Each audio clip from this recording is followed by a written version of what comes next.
We're going to take a look at questions 9 and 10 together because, again, we have a part A and a part B. We have two questions that really go together. The tone of this poem can be described as hopeful, cautious, inspirational, or critical. And I don't necessarily love the words they chose here for tone. We still can use them to figure out the correct answer. And then we have the part B, which two phrases helped you answer part A.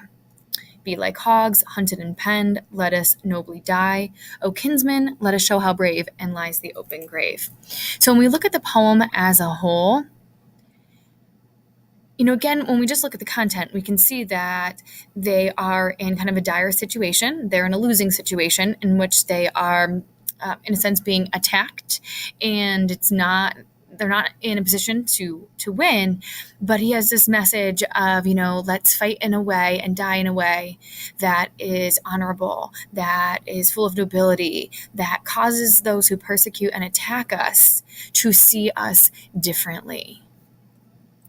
And so while it's certainly not a good situation, the way the narrator talks about the situation is certainly, it's not hopeful. He knows the situation's not going to end well, but despite the end, he is hoping that the fight can mean something, can have a greater good.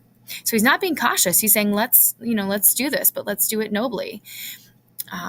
And so really we have a tone here, I would say, that's inspired. He is inspired by those around him to send a message, and he wants everyone he's speaking to feel the same way. He's trying to get them in the right mindset to do what he asks. He has this call to action I discussed earlier.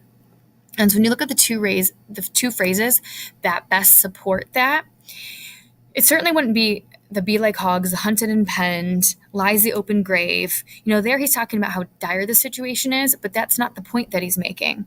And so I think we would look at let us nobly die, O kinsman, and let us show how brave. And I think all three of those would work, but definitely let us nobly die and let us show us brave. Those are the two phrases that best support that inspired tone.